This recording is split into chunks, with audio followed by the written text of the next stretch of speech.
เอ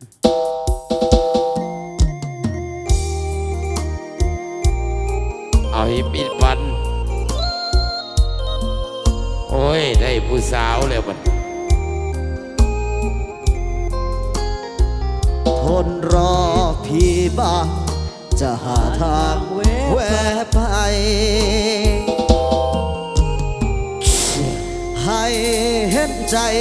คนหลายเมียผู้จอบลอยสิลงบ้านรอบ่นานเด้อน้องเมียเพอเจอกันไหมค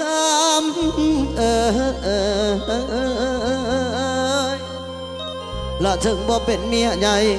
พี่ก็ให้เกียรติน้องเป็นเมียอายแม่นดังกันเด้น้องคนงาม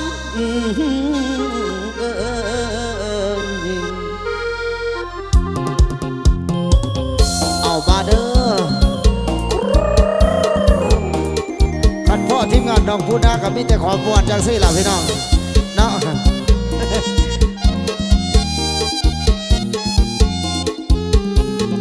เห็นใจคนหลายเมียเคลียร์ปัญหาทุกวันจะแบ่งปันเวลาไปหาซ้ำไว้เธอก็รู้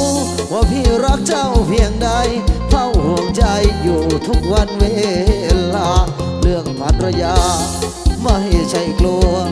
เรื่องครอบครัวให้เกียรติเขาเป็นธรรมดารอหน่อยนะพี่จะไปหาที่รักจ้าอย่าเพิ่งน้อยใจ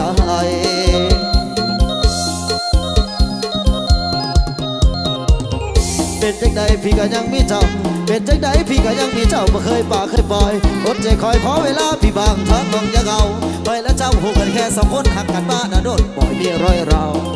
ยอมเสียสาวไม่ใส่แค่ใครทั้งที่รู้อยู่แก่ใจว่าพี่มีเมียแล้วยังอุตส่าห์ให้โอกาสแมวซื่นสมแล้วรถรักไม่จางบางคืนนอนหัวใจโศกเศร้าคิดถึงเจ้าตอนกอดเมียกอดลูกลึกซึ้งด้วยความพันผูกรักเมียรักลูกแล้วยังเป็นห่วงเธอเฮ้เฮ้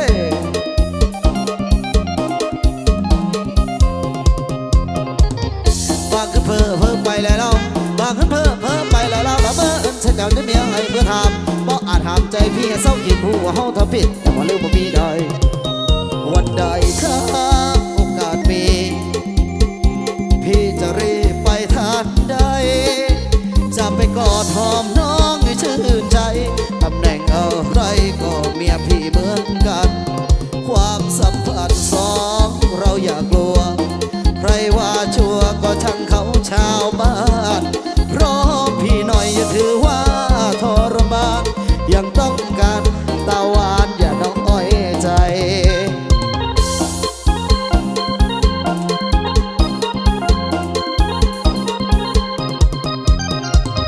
เป็นจังใดถือว่าเป็นเมียอายเป็นจังใดถือว่าเป็นเมียอายบ่ไหวว่าปักปล่อยโอดก็เด้อผู้หน่อยเห็นใจอายแน่นอนพี่ก็รอพี่ก็รอจอมลอยลงบาทคิดถึงตาหวานทุกแรงเศร้ากุหลาบแดงเอามากุหลาบแดงก็จัด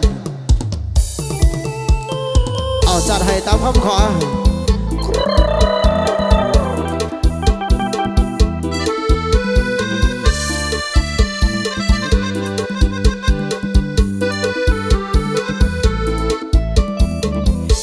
กุมภาวันวาเลนไทน์ขอควันจากใจฉันมอบแด่เธอจากใจดวงนี้ที่มันละเมอคิดถึงเธอไม่มีวันลืมกุหลาบสีแดงที่มอบแด่คุณเพื่อเป็นไออุ่นเมื่อยามคนเหงาหากไปกระซิบหัวใจเบาๆยามคุณเศร้ามันคงผ่อนคลาย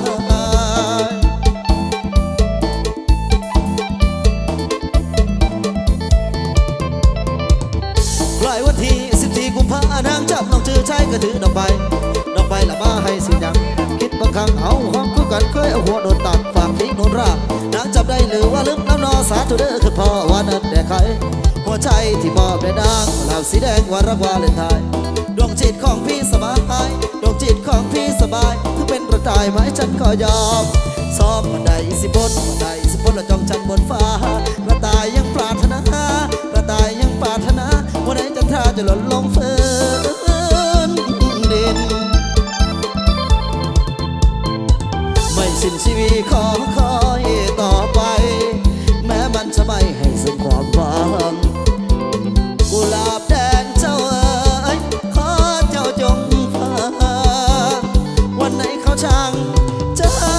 จงคืนมา